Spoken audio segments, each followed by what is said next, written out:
Mr. Bovee, you were deeply involved with the Justice Department's decision to drop federal corruption charges against New York City Mayor Eric Adams. You were personally involved in this. Multiple federal prosecutors resigned rather than to dismiss the indictment against Mayor Adams. These individuals made it clear that they believe you had engaged in a quid pro quo with Mayor Adams in order to secure his cooperation with President Trump's immigration priorities. Following these resignations, you reportedly held a video call with dozens of attorneys in the Justice Department's Public Integrity section. Do you remember that call? I do. Mr. Bovee, why did you move forward with this case over the objection of the U.S. Attorney's Office, including the lead prosecutor? Hey there, America. Welcome back to the America Patriots channel, the home of common sense courage and just the right amount of caffeine-induced patriotism. Before we kick this off, make sure you hit that subscribe button, drop a like, and comment below, because here, we don't just watch the news, we decode it with freedom-flavored commentary. And listen, subscribing to this channel is basically the digital equivalent of owning a bald eagle. It makes you stronger, faster, and about 30% better at grilling. So don't miss out. All right, Patriots, let's get into this video we just watched, because few that Senate exchange was spicier than a jalapeno on a jet engine. I made a decision, and the department made a decision to proceed with that motion because it was a determination of the senior leadership of the department that policy reasons made it appropriate to dismiss the charges. In order to get Mayor Adams to cooperate with President Trump's immigration policy, you were prepared to drop the charges against him? That's completely false, and I just explained why. Well, it is not completely false. That's exactly what happened. But the judge foiled your plans with prejudice dismissal of the case. You can no longer have the mayor on a leash, making sure that he follows the president's immigration policies. Ranking Member Durbin, there's objective evidence in the record in that case that completely refutes the claim you just made. And there's objective evidence to the contrary. On your call with individuals in the Public Integrity section, did you state, suggest, or imply that the section's career attorneys could be fired if none of them agreed to sign the brief dismissing Mayor Adams' indictment? No. Do you know the two individuals who signed the brief? I do. Edward Sullivan, one of them? Yes. Antoinette Bacon, another? That's correct. Did you state, suggest, or imply that any individual who agreed to sign the brief would be rewarded? I'm sorry, I don't follow the question. Well, you needed somebody to sign that brief, and those two stepped forward. Was there any suggestion they be treated any differently because of it? No. Which attorney, I've already asked this question. Have either of these attorneys been promoted since this occurrence? Not to my knowledge, no.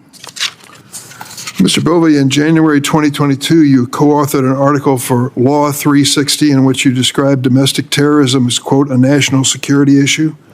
You then cited charges brought against attendees of the August 2017 Unite the Right white supremacist rally in Charlottesville and against members of the Proud Boys and Oath Keepers relating to the January 6th insurrection at the Capitol. You described these prosecutions in the article as, quote, recent examples that illustrate the asymmetry between international terrorism statutes and the patchwork of narrower laws that can be used to address domestic terrorism. Mr. Bovee, do you stand by your characterization of the 2017 Unite the Right rally and January 6th as domestic terrorism? I stand by what I said in the article. You directed Ed Martin, the failed nominee to serve as U.S. Attorney for the District of Columbia, to fire dozens of line prosecutors who had worked on the January 6th case. You also sought the names of thousands of FBI employees who'd worked on investigations into January 6 rioters, accused these career public servants of, quote, weaponization, close quote, of the FBI. Mr. Bovee, did you order the removal of anyone who investigated or prosecuted rioters who assaulted law enforcement officers on January 6th? So, Ranking Member Durbin, with respect to the prosecutors that you just referenced, there was a decision that was made in response to moves by the prior administration to embed temporary assistant United States attorneys who were brought to the district for purposes of the January 6 cases into that office as permanent employees, in many instances after the 2024 election. When I found out about that, I found it to be unacceptable from the perspective of the management of that office and the need for the permanent U.S. attorney put forth by the president and by Attorney General Bovee to manage the office and to staff it. The attorneys that were terminated were on probationary status. I was advised, I did not make this decision alone, that Mr. Bovee, this doesn't square with your own words. I have in my hand here the memorandum that you prepared on January 31st, 2025 to U.S. attorneys and others, in which you made it clear this was about more than provisional employees being dismissed. Let me read what you wrote. In an executive order issued on January 20th, 2025, President Trump appropriately characterized that work as having involved a grave national injustice that's been perpetrated upon the American people over the last 4 years. This is not about provisional employees. It's about January 6 prosecutions. You call them a domestic terrorism event in this article that you have written. Most people, those of us who lived through this ordeal, understand it was such a domestic terrorist event, and now you're trying to have it both ways. You're saying you dismissed the people who prosecuted those who beat up on our law enforcement officers, and it had nothing to do with January 6th. Your words defy that. That's not correct, Ranking Member Durbin, most respectfully, because both things can be true. I did and continue to condemn unlawful behavior, particularly violence against law enforcement. At the same time, I condemn heavy-handed and unnecessary tactics by prosecutors and agents. Both of those things, I submit, are characteristic of these events that These we're talking people about. paid for your strategy with their careers. They lost their jobs in the Department of Justice and in the FBI because you identified them as being involved in January 6th prosecution. You cannot call, on one hand, that prosecution as a grave injustice, as you did in your own memo here, and then on the other hand, tell me how seriously you feel about people assaulting police officers. I have to disagree again, respectfully, most respectfully. No FBI agents, to my knowledge, were terminated in connection with the list that's referenced in that memo. What I requested was some information about who had participated so that I could begin, and the department could begin a process of reviewing the events to identify whether there were the types of heavy-handed tactics that I just referenced. That process. I have one last question here. Do you support President Trump's full and unconditional pardon of January 6 rioters who violently assaulted law enforcement officers? It's not for me to question President Trump's exercise of the pardon power any more than it would be for me to question President Biden's commutation of death sentences or his pardons of drug traffickers. Before I go to Senator Lee, I'd like to address the quid pro quo allegation head on by entering.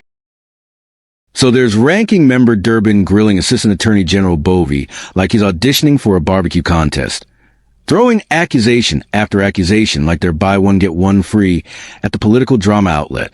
Now, here's what I saw. Durbin is trying really hard to paint Bovee as some mastermind puppet puller who dropped charges against Mayor Eric Adams for political reasons. Meanwhile, Bovee is sitting there like, nope, not what happened. Basically batting away these accusations like a Jedi with a very calm lightsaber.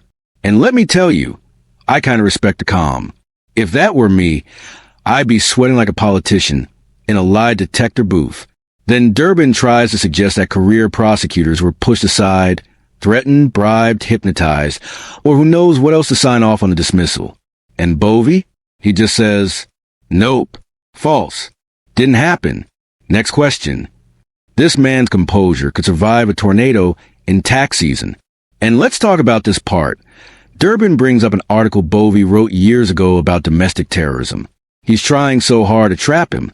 You called January 6th domestic terrorism then, but now you're firing prosecutors. And Bovee basically says, buddy, two things can be true. Violence is bad and government overreach is also bad. Imagine that.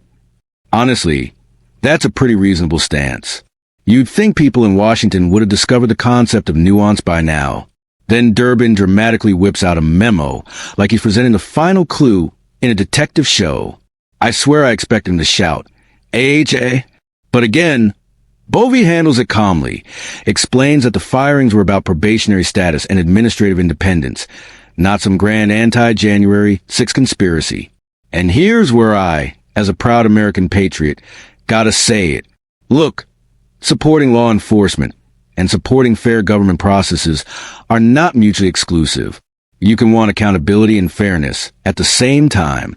And that's basically what Bovee was saying, even while being grilled like a 4th of July hot dog.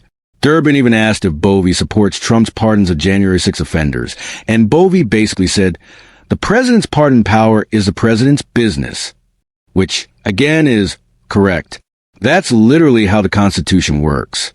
Folks, overall, to me it looked like Durbin was throwing spaghetti at the wall, hoping something would stick, and Bovee was sitting there watching the spaghetti fall off. Calm, controlled, not letting the theatrics pull him off balance. So here's my patriotic takeaway.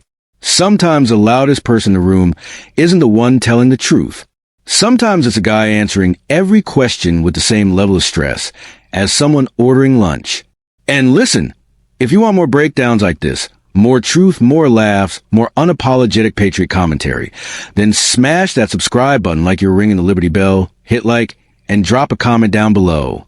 Tell me, do you think this hearing got to the truth, or was it political theater at its finest? All right, America Patriots, stay bold, stay free, and stay tuned. More videos coming up.